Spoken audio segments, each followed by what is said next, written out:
Okay, awesome. Um, so welcome everyone. We are here to have our webinar on Design Toolbox for Designers. Thanks to OCAD Co for helping support us and Strategyzer, especially Alan Smith, who will be sharing a lot about the intersection of business design and strategy. And I know there's been a lot of curiosity amongst within the community around how do these domains intersect, what that career path kind of looks like. So I think Alan is not only going to be covering the tools or the content aspect of the business toolbox for designers, but also a little more insight into his career path and how he navigated from being a designer to now being a really well-known business and design strategist. Just before we get into the content part, can everyone hear us well? Are able to see the slideshow and the screens? I see a lot of messages about where people are from. Okay, yes to slides and sun. Okay, so AV sounds pretty on point. So that's amazing. Really excited about that. Okay, not gonna waste a lot of time, but I'll go ahead. So for those of you who do not know about us, I'm Preet. I'm the founder of DesignX community.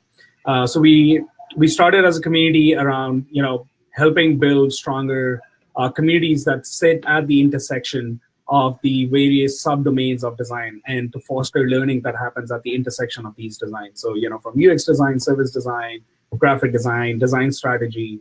And how do we bring all those conversations and the people working in these subdomains together to get to learn from each other.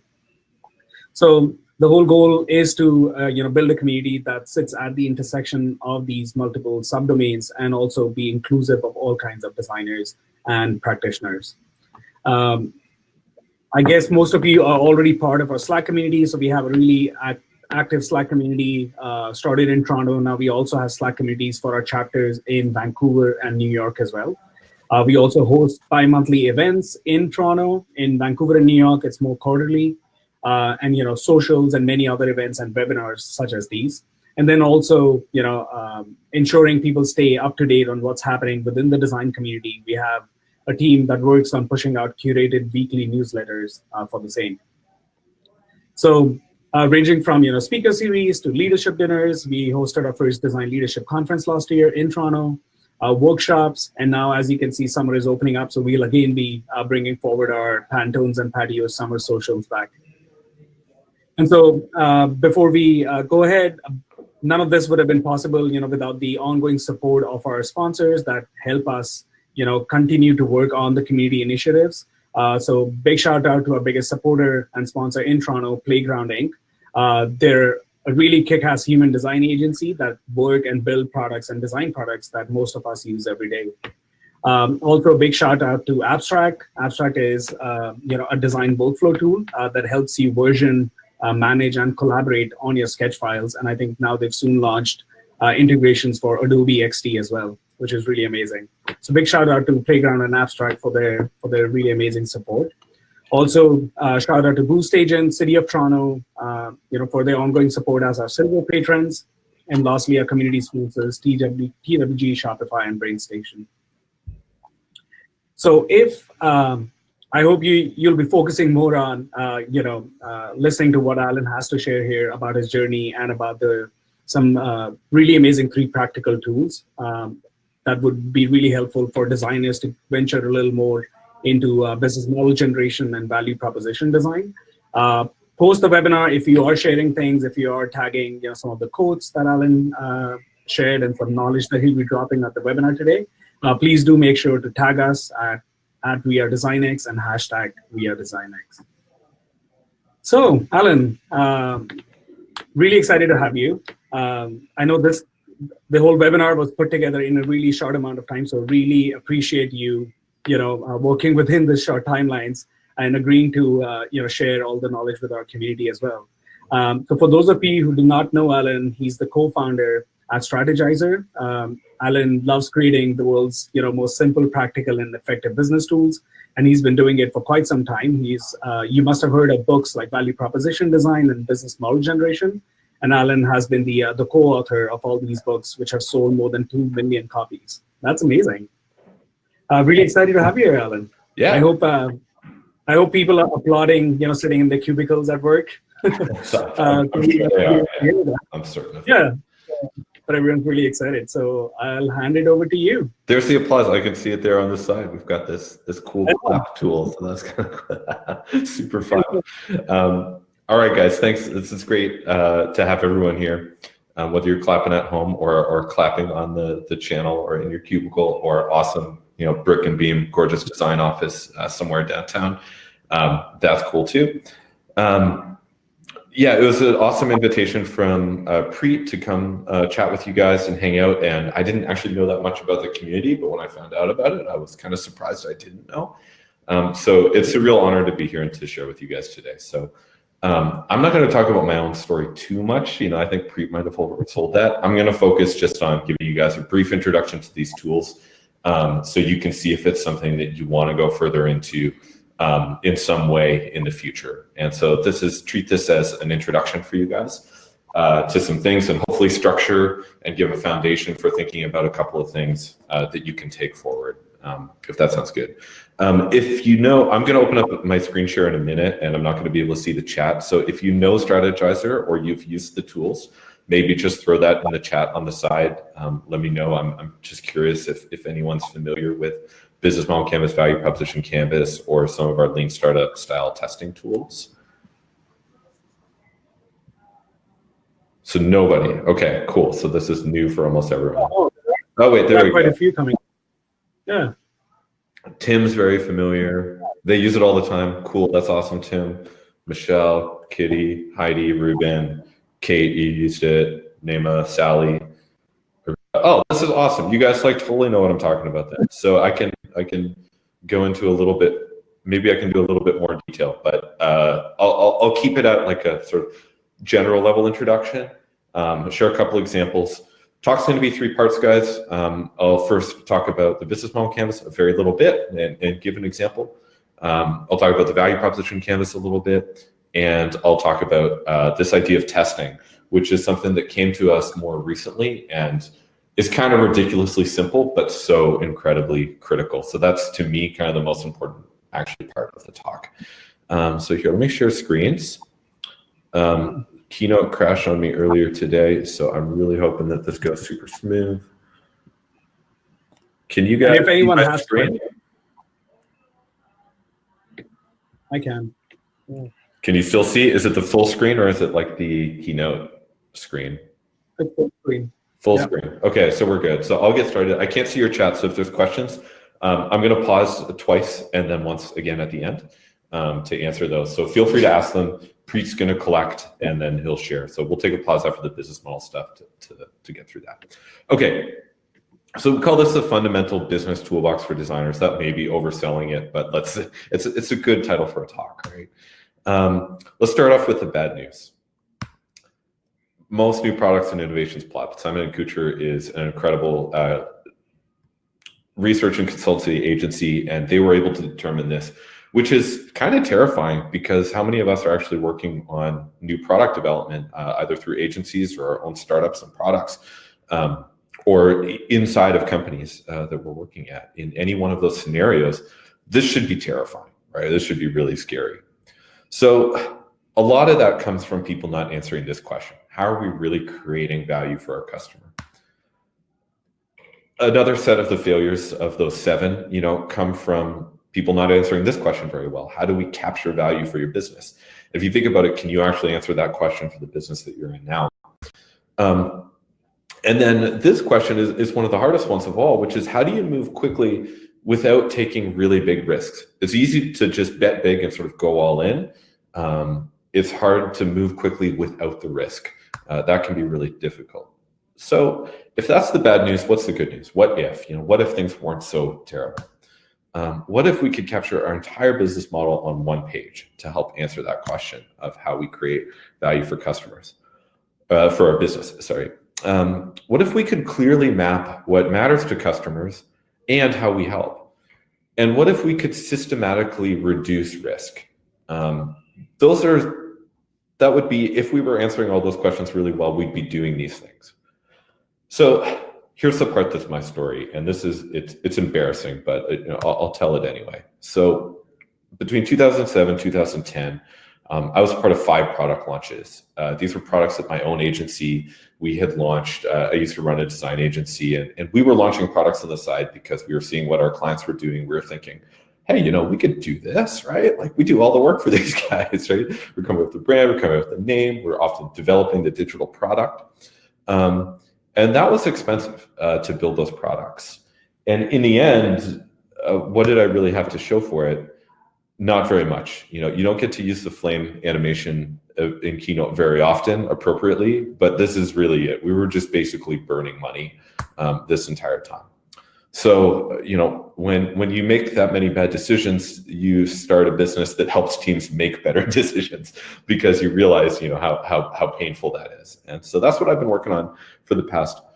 Started this journey about 9 or 10 years ago with Alex. We've released these 2 books, and actually one sort of secret one in between, which is more in the sort of self-help space. But these 2 books, Business Model Generation, Value Proposition Design. Preet mentioned at the beginning, they've sold over 2 million copies. In the book world, especially the business book world, that's pretty significant. It's kind of hard to do, especially to get them translated to 40 languages. And so this isn't to brag.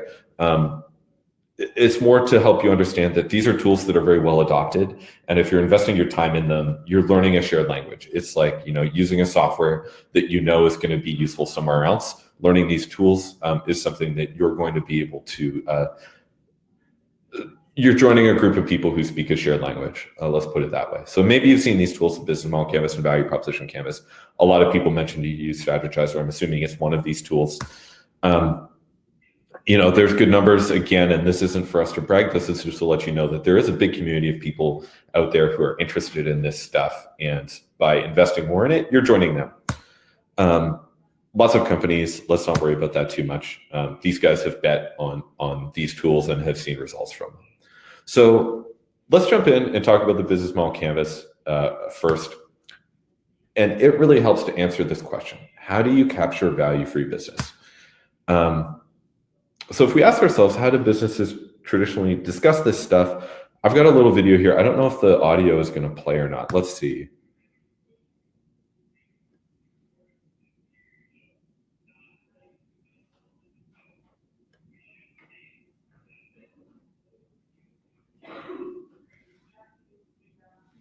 Did you guys get the audio on that? Preet? I didn't get the audio, but I saw the. So basically, in the points where the mouse were moving, all that was going on was someone saying blah, blah, blah.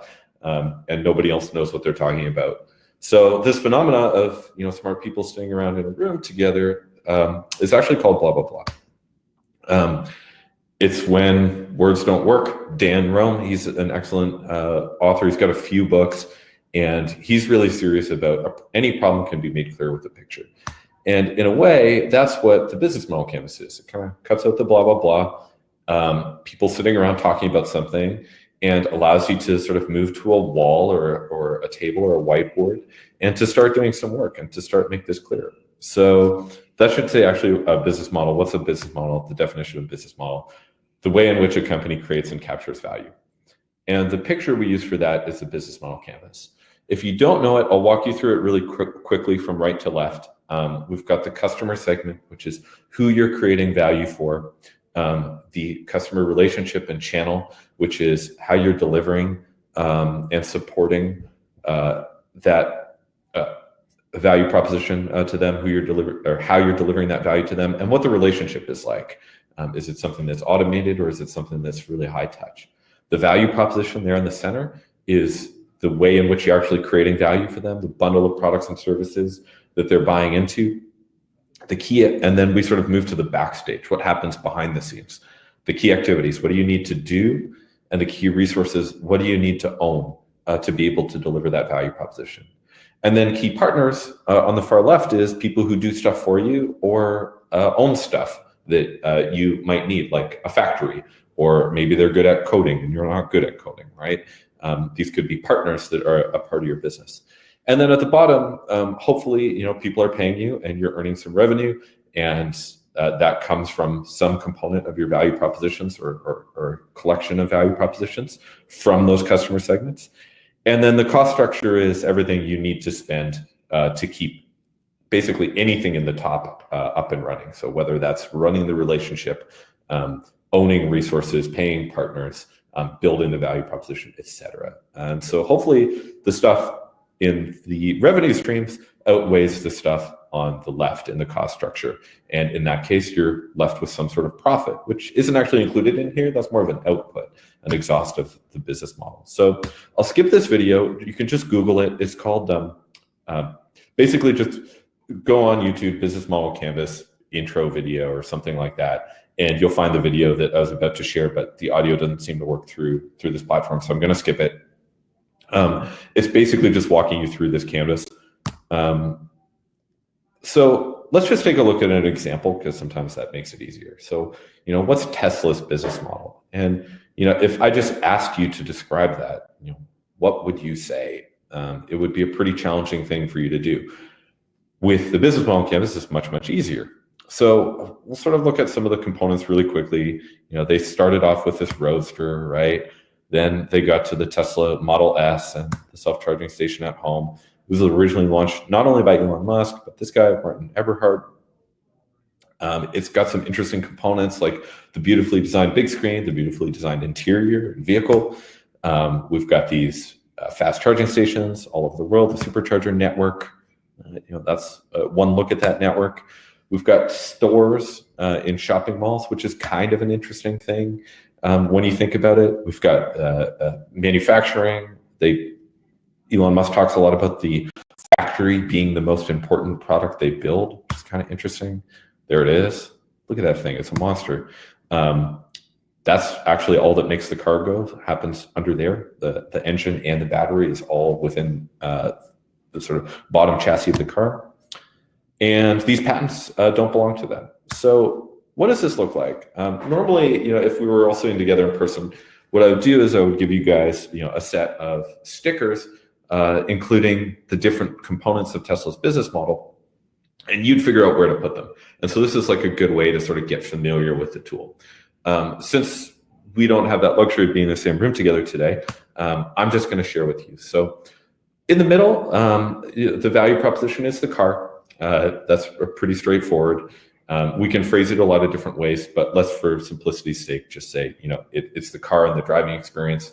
And it's mainly, was originally mainly aimed at upper middle class males, people who had 100 grand to spend on a car, and were generally dudes. It wasn't a car that was marketed much towards women, especially at the beginning.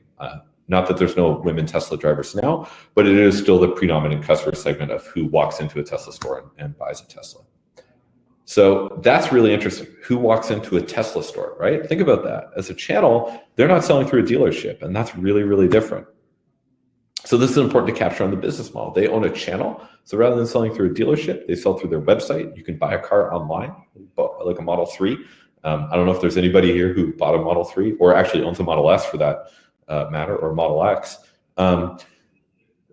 And the relationship is direct. So they own that relationship as well with you. It's not owned through a dealer. If you bought a car through Ford or someone else, Mini or whatever, they're buying the car from the company and selling it to you. Then that's how they earn their money, selling the car.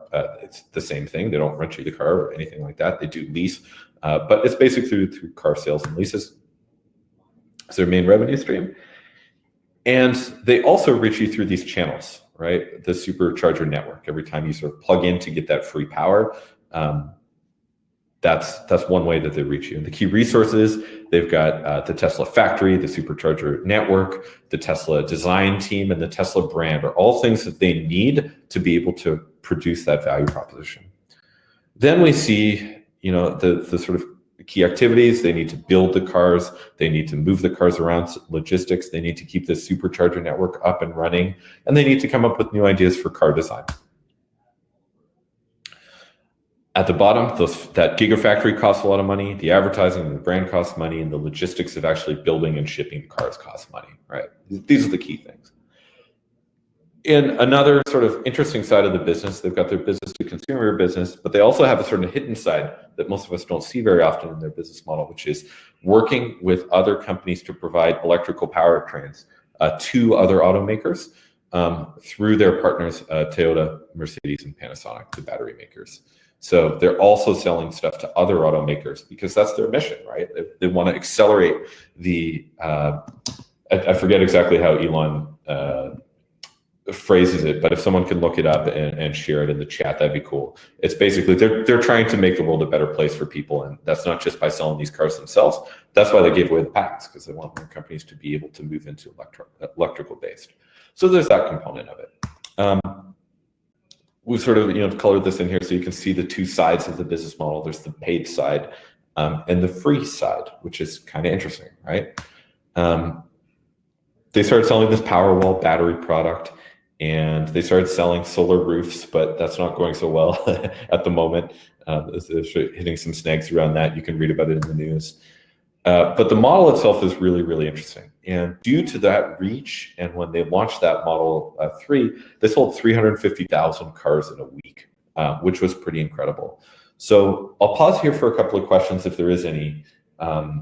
Just on the business model canvas. Again, this is a super quick crash course. I'm basically just showing what it is and giving you one example, and then we'll move on. And like I said, I think the testing is the most interesting part here, and will probably be new to most of you guys. So, Preet, is there any questions? I don't want to close Keynote because I don't want it to crash, so you'll have to share.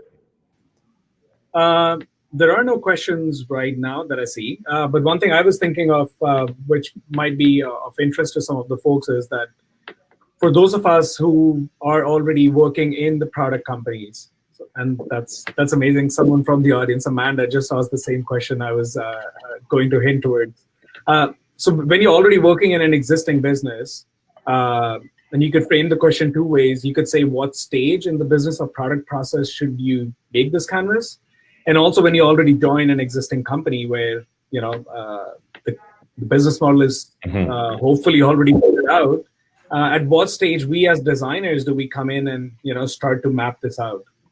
Yep, so that's awesome. There's a lot of different ways that you can use the canvas. So for example, if you're working in an agency and you're working with a client who's coming to you, to maybe launch a new product or build something, it's really great to do it as a discovery exercise, and it gives you a ton of credibility. So this is something I learned from designers who were just starting to use the canvas, as a tool generally to understand what their client's business was, as a really, really quick way to say, okay, guys, let's just walk us through what you do. And when they were doing that with a client, whether it was an internal client or an external client, it helped them have a bunch of credibility as, oh, these guys aren't just the people who make stuff look pretty. They actually need to know how this whole thing works, and are interested in how the business comes together as a whole, so that they can figure out, okay, well, what's off limits, what's on limits, what can we change, what can't we change? So that's one way that it can be used with an existing company, to just map what's there. So you can start to have a discussion about what's changeable and what's not changeable. The second way that I would suggest is that any company that's undergoing some sort of transformation, or is just saying like, we're not doing well enough with what we're doing right now, and is looking to change the business model or launch a new product, just understanding how that's going to fit into the existing model is really important, because sometimes it's stepping on other people's toes, right? And that happens a lot, and then you'll start to get saboteurs almost, saying like, killing your product launch, or starving it for resources or whatever. So it can be a really good discovery tool for getting alignment, but also for showing how a project that you might be working on is a new layer on top of the existing model, and maybe non-threatening, right? So you can use it in a more political way as well. The third one, I'll mention is to assess, how good are we doing right now? So if you map the current model, and then you run through an assessment, like our 7 questions business model assessment, we're actually expanding that to 10, to look for areas for improvement. That can be a really, really positive thing, as well. I think Within an existing company, it really depends on what the goals of the company are and how you're looking to what you're trying to do and what the project is. But those are three quick ones that I can share just sort of out of the gate. The last thing I'll say on that topic is that we see companies basically in equal proportion using the tools to both invent new models almost from scratch and take advantage of an opportunity or a technology that they might have and build a tool, build a business around that, or find a business model for an opportunity that has just presented itself in the market, versus the companies who are trying to improve existing models and take them to the next level. So it can be equally used in either area. It just ends up being used in a very different way. And that's well beyond the scope of the introduction that we have time for today. But I hope that helps. Yeah, that really helps. And are there any quick pitfalls or gaps to consider when you're working on the business model canvas? Oh, so many. So the first one, I'll just share two or three, as a very quick introduction. The first one that we see a lot of people get wrong is in the early days, they just put way too much stuff, right? They put way too many things on it. I think paring it down and just keeping it if one of your office supply costs is, buying beer or something like that, right? For the kitchen, or pens or paper, that's not important, right? Don't worry about those details. Keep it on the big picture. Showing the whole canvas to people at one point in time and just saying, hey, check out my idea, can be really overwhelming. Presenting it piece by piece, like I presented that Tesla example to you, is something that is really important. So just sharing a whole canvas with people and expecting them to get it is kind of like asking people to read a novel and piece it together. It always requires some sort of presentation, just like good design work. Treat it as this needs to be presented. It is a communication document, so communicate when you share it. And the third one I'll share is treating it really as a surface level thing where we checked off all the boxes.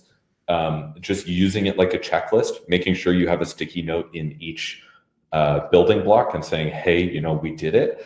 That doesn't work. That's good, and that's sort of like level one. But taking it to level 2 and level 3 of actually understanding, okay, well, how do all these components of this business model actually reinforce each other? What makes this a strong model? Assessing it, breaking it down, and working to create a better one, especially with a new project, is really critical. And so not just saying, okay, we mapped it, we're done, we use this tool one time, using it over time in a more agile working document type way. And we'll get to that at the end. Okay, that sounds great. Okay, so one of the mistakes that people use is actually trying to map out everything about the customer on the business model canvas, or use a lot of sticky notes to describe the value proposition. We actually invented this tool, the value proposition canvas, in response to that. So after we launched the first book, what we realized was that this problem of, what is a value proposition was something people were trying to use the business model canvas to solve. And by watching people use it, we realized, oh, this is broken. People need more help with this. This is an area where there's really an opportunity to create some clarity. So that's why we did our follow-up book, Value Proposition Design. So I'll share here really quickly. Again, I won't do the video because you're not going to hear the sound. But starting from right to left again, this idea of the customer job. Jobs to be done is really hot right now. Throw your name in if use the raised hand tool if you've heard of jobs to be done a lot recently. Jobs to be done is a super interesting concept. When I learned it about 4 years ago, it was like the biggest idea I learned that entire year. I highly recommend you guys dive into it and learn a little bit more about jobs to be done. It can be used on its own or in conjunction with a tool like the value proposition canvas. So to make it more actionable, what we tried to do was to say, okay, well, what are the jobs to be done? And what are the undesired outcomes or risks or pains associated with actually doing that job? What doesn't go well? When I'm trying to do X, what sucks about that? Those are the pains. And then if I'm winning and it's a good day at work and I'm succeeding with the job and the job is going really well and I'm getting the outcome I'm looking for, what are the gains that I'm actually seeing at that point in time? So that rather than just saying these are the jobs, also sort of pointing out best case scenario, worst case scenario with those jobs. And what's really interesting is on the circle side here on the customer segment is if you take one of your customer segments and sort of focus on the area in which you're helping them with, because people have, thousands of jobs in their life, but, the product or service that you're working on is generally targeted within a sort of area of their life. And there's a series of jobs associated that your product is trying to solve generally, or value proposition is trying to solve. Just looking at these three things creates an incredibly powerful and complete map. And this is sort of like an 80-20 thing. You can use personas, you can use different types of customer profiles, but this simple value proposition canvas customer profile is incredibly powerful as an 80-20 exercise to create something that's really, really actionable. So if you're saying that this is the job, this is what sucks about it, then you move over to the value proposition, which now you're designing and you're in control of. How do we kill some of those pains, and which of those pains have we actually decided to relieve and to kill? How do we create those gains for a customer or allow them to create them for themselves? And then simply, what are the features? So the products and services is more like the spec sheet of the what's actually in the product that they get. Then the gain creators and pain relievers, you can think of those as the verbs that either the product is performing for the customer or allows them to perform. It gives them the superpower of that verb. So on the far right is something that's kind of straightforward. The pains and gains are very emotional, the things that people are looking to have either removed or created. And then the product and service on the far left is what you offer them. The gain creator, pain reliever is how it offers to them. So it's kind of like on the left, verb, your noun, on the right being the noun. Hope that makes sense. So we'll skip the video. You can Google the value proposition canvas explained and watch this video. I probably should have just narrated this video, but it would have been more interesting for you guys. You can find that video online afterwards. So let's map Tesla's value proposition really quickly. First, who are their customers? We've established this already, the upper middle class, male, higher income customers, especially when they first started out. So let's look at the profile of those customers for a minute in regards to buying a car, and especially when they're thinking about an electric car, right? This is what electrical cars used to look like before Tesla. This is the Buddy. This was actually one of the most popular electric cars, purely electric vehicles, well before Tesla. The Tesla Roadster was really, really unique. So when they were thinking of that and they were in that scenario, they had these jobs. They got to commute to work. They got to convey an image of success. They want to differentiate from other people. These are people who are maybe looking for something different. Every once in a while, they need to travel a ways. If they're in Toronto, maybe they need to drive up to Muskoka.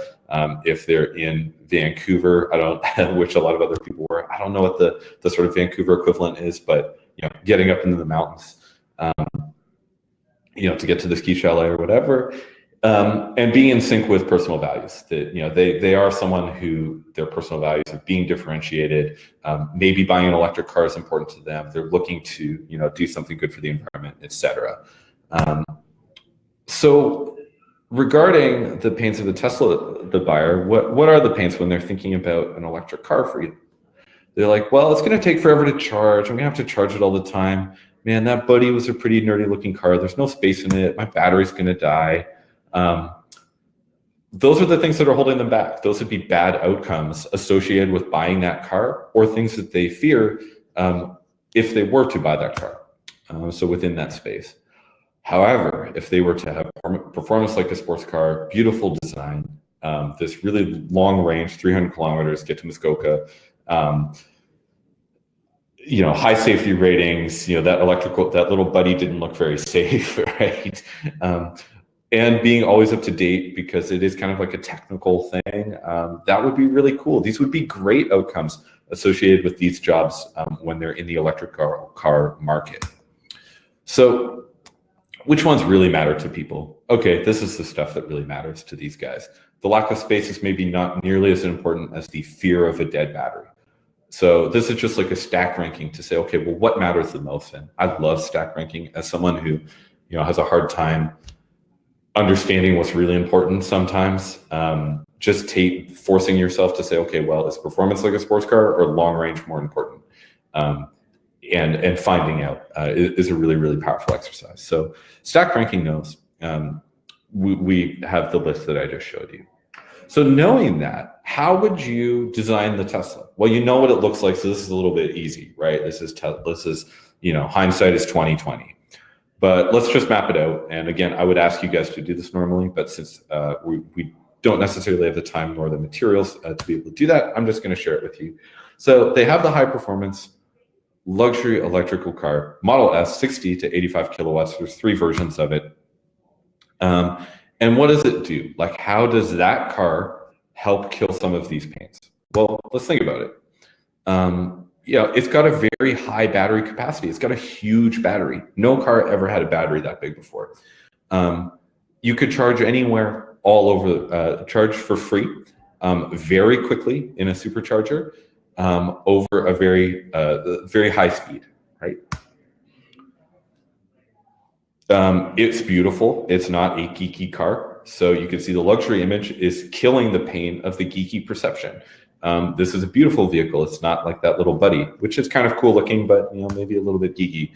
5+2 seats kills the pain of the lack of space. This is a 7-person vehicle with 2 trunks, basically. It's got the front trunk and the back trunk. So it has more space than a lot of standard SUVs.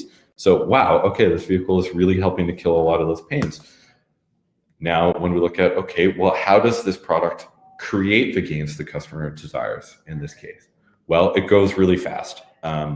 Electrical motors have the ability to perform at 0 to 100 better than a lot of combustion vehicles. It's just the nature of the beast. So being able to go from 0 to 100 in 4.4 seconds is extremely fast. Long range, 350 to 450 kilometers is fantastic. There you go. That gain is created. It has this award-winning design, which sort of connects over there. And something that had not been done many times before was this idea of being upgradable via remote access. Your car becomes a new car almost every time they release a software update. At least this is what I hear from Tesla owners. I don't own one myself, but they do say it's pretty significant. Getting an all-new map or an all-new interface, and this is where the graphic design component, UX design component, is such an important part of the vehicle. It's got that really technical component to it, and it's got that high safety rating. So when you have a customer profile on the right and a value proposition on the left, the question is, do they fit? And with Tesla, they were definitely able to find a really, really strong fit. So I'll leave it there, and before we move into testing, allow people to ask a question or two. So Preet. Yeah. So I think to your point of earlier around like stack ranking and helping prioritize the different gain creators and pain relievers, are there how do you go about that stack ranking? So of course, like in the room, you might be sitting with different stakeholders and doing it on the spot, but are there any user research methods that you use to prioritize or validate the priorities later on? Yes. So this is an educated crowd. I think that designers, we're a little bit more used to this than a lot of the business audience that I end up talking to, as far as understanding a customer's needs. This is something that's a big part of design process, and something that we've been able to build into our methodology at Strategyzer. There's a lot of different ways to do this, and I'm sure people can share their own in the chat as well, as far as how do they determine what's the most important thing for a customer. Generally early days, I would say the first thing that's useful to do is to have people from marketing and sales working on a customer profile, because they tend to actually have a lot of customer contact. So if you're in an existing business, anybody who has customer contact, customer support, someone from marketing and sales, customer success, anybody who's working with the customer often is going to be able to help create an interesting map of the customer profile pretty quickly. Right. The second best way is to just perform interviews, right? So, let's say you do, 10 discovery interviews. Let's say a certain pain comes up, 7 times. That's probably an important one. once you've sort of done your first pass at creating a customer profile by, having an internal group put it together, layering on a synthesized version of multiple interviews, the same way you would create a persona, for anything else. It's the same thing, just a different format that you're creating. It's a little bit more actionable format. Is to take that profile that's been synthesized, and then you can actually just take the jobs and bring them to the next customer who hasn't seen this, or even the customers who you talk to first, and say, hey, we talked to 20 people like you, and this is what we found to be the biggest problems. Is there one that jumps out to you as the most important? And then just doing a stack ranking exercise with them and letting them card sort and say, well, this is my most important job, and this is my second most important job, and this is my least important job. If you don't have time for that, and let's say there's maybe 5 jobs, you can always send out a survey that just asks people which of these is most important to you, which of these is least important to you, and then add a value of like +1 for every time something got a most important, and -1 for every time something got a least important. And then if you do 20 surveys, and let's say something got 10 +1s and 1 -1, well, then that one would have a score of 9. And for each one of the elements, you just tally its score, and you can get a really strong stack ranking that way. And there's lots of other methods for you guys to do this, but those are some that we use and we encourage people to do. That's really helpful. And then one last question by Amanda is that, and I think she's been using both the canvases for quite some time. So she shares that she finds that quite often her pain relievers and the game creators are the same things. Yeah. So is that okay? Is that okay, or should we try to differentiate them as much as possible? Right. So for example, like a perfect example is like, well, people don't have enough time for something, right? Or oh, it'd be great to have more time on my hands, like for this to not take as long. In that case, generally what happens is customers will identify with one more than the other. So some people, so when you're actually working with the customer and learning from the customer to validate, one will resonate with them. And if you bring up the topic of time, for example, so if you take the thing that's in the pain reliever and the game creator, and you trim it down to a topic, and you just ask them what they think about that, do they immediately go to the pain side, like the negative side of it? Or do they go to the positive side and to what they're looking for, the outcome? Whichever one identifies with them most, that's the one that you should keep on the profile, and just kill the other one to keep it simple. So that's one way you can go about it.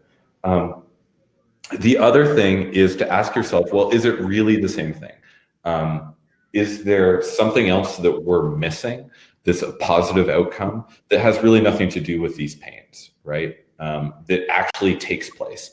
And I find the more discovery interviews we do around a particular topic, the more clear it becomes. My first profile, or oftentimes when we're doing a profile, or we see customers doing a profile, like clients or people we work with, they have the same problem that you're having, Amanda. And when you're inside the building thinking about it, it tends to be different than when you're actually synthesizing a ton of customer feedback.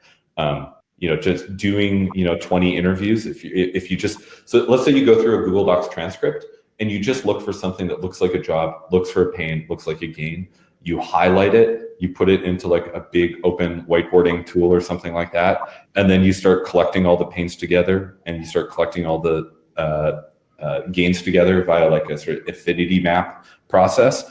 That tends to result in different pains and gains, whereas the exercise that you probably do with your people internally and yourself results in things that tend to feel like the same but on opposite ends of the spectrum, pain and gain. So that's just our experience and what I tend to see often. Okay, cool. That was really helpful. All right, so I'll move on to the testing component. So we have hopefully a few more minutes at the end for questions or comments. So far, we touched on it a little bit, the idea of testing, but this is something that actually when we wrote the first book, Business Model Generation, we almost completely forgot about. And it wasn't like I'd almost forgot all my design training as I was getting into these business ideas. And we're focused entirely on the design activity of being in the building and being cool people who could be in like a stock photo with awesome looking whiteboards with cool sketches and post-it notes everywhere, and falling in love with their own ideas inside the building, right? This is the design activity of creating a business model with a team or on your own, or the design activity of creating a value proposition with your team or on your own. Where on the other side, that's great, but until you've really validated it and you clued in on this right away, because especially UX, we spend a lot more time on validation because we know that if we just ship something, it's not going to work. It almost always needs to get user tested. That's just something we understand. That was not something we really knew about in business for a really long time. This was not common best practice. And so I was sort of shocked to see this. I always sort of assumed it was in there and we were just working on one part of the problem. But when we got further along, understanding that if we look at our design, if we just mapped out that business model, really it's a set of assumptions, which we could frame as hypothesis. A hypothesis is just a fancy word for an assumption that happens to be verifiable, true or false. An assumption is more general than that if you're ever looking to sort of define the two. An experiment that's going to help us figure out and generate evidence to support or refute that hypothesis. The evidence that comes from the experiment, the insights that come from the exercise of actually analyzing that evidence, and the actions that we're going to take. Okay, what are we going to do about that? So this cycle of testing is so incredibly critical. And this is where you go from using the business model canvas or value proposition canvas one time to using it as a working document in a very iterative process to support the collaboration and have sort of like a stake in ground, of like, this is the product that we're building. This is the value proposition that we're working on today. This is our best understanding of the customer today. But we know that that's going to change tomorrow because we're trying to improve that through this sort of iterative process of getting outside the building and validating that. So let's look at one component of that. We're just going to look at one component, the idea of the experiment, because this is what's very difficult for a lot of people. So an experiment is a procedure to reduce the risk and the uncertainty of a business idea. It produces weak or strong evidence that supports or refutes a hypothesis. Hey, Preet, will you buy a Tesla? Yes or no? Okay. Hey, Preet, here's a pre-order form, to buy a Tesla. Yes or no in that scenario where he puts down $5,000 to actually, pre-order a Tesla. It's much stronger evidence that Preet is interested in the Model 3, for example, right? It can be fast. Hey, Preet, will you buy one? A little bit slower. Hey, I have to put together a landing page and process funds, all that kind of thing. Faster, slow, cheaper, expensive to conduct. So it could be interviews and field research. It could be storyboards and a card sort. We were talking about card sorting a minute ago. That can be it's basically an experiment to generate evidence. If you believe that this is the most important job to people, doing a card sort with 15 customers will produce evidence to either support or refute. This is the most important job that you were able to prioritize internally as a sort of internal team, right? Spec sheets and brochures, creating a fake brochure for a product before you actually make the product is an incredible way to see what people are interested in or not interested in. Websites and calls to action. You see more and more of these landing pages to gauge interest in a product before actually developing the product. Build the marketing before you build the product is really great advice. Getting those pre-sales and signatures is a type of experiment, and prototypes and MVPs. For example, a Kickstarter video is oftentimes those products don't exist. That's a prototype or an MVP to help get across what is this product. There are way more than this. We're working on a new book to actually just categorize 45 different types of experiments that can be used at different maturities of the business to learn different things that you may or may not know against different assumptions and types of assumptions in the business. Those are just a few there. So let's talk about what's actually in an experiment. Part of an experiment is the hypothesis. What's the assumption that would have to be true for this idea to work or not? What are we looking to understand, yes or no? The experiment itself, how are you going to run this, or how are you going to investigate this? What is the test that you're going to run? What will you measure? And how will you know if you're right? If I ask 50 people and 40 say yes, does that mean that I'm right? Or if I ask 10 and they say yes, does that mean that I'm right? So when you have these 4 things, you can throw them into this tool called a test card. First step is our hypothesis. We believe that a customer's most important job is whatever, long distance trips. To verify that, we will do a card sort with these customers and measure how many of them identified this as one of their top 3 jobs. And we were right if some percentage of them actually said this or that. And by just codifying something like this, you get incredibly clear with yourself and with your team what you're trying to learn. It's so easy to get lost in the data and to just get really focused and to spend literally 10 minutes to have this discussion and write this out can create learning outcomes that are created within a week rather than months or days even, right? So if we look at Tesla again and sort of like the last Tesla example here, what was their experiment? So they built this Roadster, right? How did they know this was going to be a success? Elon Musk took all of his money, like literally all of his money, and put it into Tesla. Like he was I think he had $175 million from selling PayPal. He spent all that money and mortgaged his house. Okay, like that's how insane this guy was. But he must have had some evidence. That sounds like just a crazy, risky bet. I don't think he would make that kind of bet. He doesn't seem that crazy to me. So let's look at this really quickly. The hypothesis, drivers are interested in luxury, high-performance electrical cars. That was the hypothesis they were interested in. So how would we prove this right or wrong? Normally, I would get you guys to do this work. Here, I'll just describe it. So here's the first Roadster test. Elon's working on this. He's got 2 months to figure it out. He believes that drivers will pay for an electric, luxury, high-performance sports car. To verify that, Elon will. What he did was use a Tesla modified, they basically put the badge of a Tesla on a modified Lotus Elise chassis and said, hey, check this out. It's an electric car.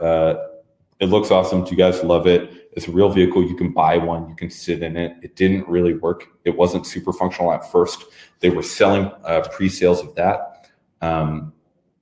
So they were able to confirm through just that tool or through that test that building a non-functional prototype, putting a Tesla badge on a slightly modified chassis, and charging people $5,000 to order it, they were right if they got 250 pre-orders. They actually confirmed this. They got it. How many pre-orders they get in a couple of months. So a couple of things to keep in mind. What people say and what people do are 2 different things. If you show a website to someone and say, hey, does this make sense? Maybe they'll say yes. If you ask them to actually complete a task, they might not be able to do it. That's the difference between what people say and what they do. And this is really important to notice the difference. Producing evidence that for different levels, here they were actually not just looking for interest. Hey, check out this idea. Hey, which part of this idea do you like best? But hey, are you willing to pay for this? Testing willingness to pay is what they were doing. And what this really looks like is over time, reducing risk and uncertainty, right? This design and test process, you start off with an idea. Any new product idea is risky. And that's not when you want to spend a lot of money. You want to sort of bring down uncertainty. This is your job, to go through different iterations of the test and design cycle, to take the uncertainty down by producing more and more evidence and pulling more hypotheses off the table, the riskiest ones. So a couple things I'll share. How do you create value for your customer? The value proposition canvas is an excellent tool for that. The business model canvas is an excellent tool for helping you understand how to create value for your business. And moving fast without taking big risks is the gap between, the cycle of taking what you designed on these canvases for the first time with smart people in a room, breaking it down into hypothesis, creating experiments, generating evidence, understanding that evidence, transforming it into an insight, and making a change based on that. Beyond that, there's a lot of questions that I can't answer for you today, like the ones that I'm sharing below here, and a lot more. With that, I would love to just open it up for questions. and say, I hope this has been an interesting introduction to some of these tools for you guys, and a way of framing, how you might use them or how you might explore, these going forward. So we'll open it up to questions there. I'll leave this here. I think you guys were shared this earlier. We're doing a masterclass at OCAD next week with their continuing executive education program. If you're interested in coming, they've done an incredible piece of sponsoring work to make it easier for the design community to join, because our budgets are not necessarily the same as what we might see in the corporate space. So this is that. And Preet, I'll turn it over to you. Yeah, well, thank you so much, Alan. That was really valuable. It's so funny how sometimes, not even sometimes, I would say quite often you hear, there's like almost like a stereotype around design as a domain, where people think like designers are generally the creatives, and business people almost on the other side. And it's amazing to see how many close parallels there are between most of the stuff that you shared, which happens more on the business strategy side. And I think we do a lot of that work or apply a lot of that thinking on like feature levels or screen level. And it's almost like, elevating that thinking to the 20,000 feet view. That was really it's the same muscles in a different game, right? And it's just about learning how to play that game. What are the rules of this game? And what's the language? Knowing the language is a really, really important thing.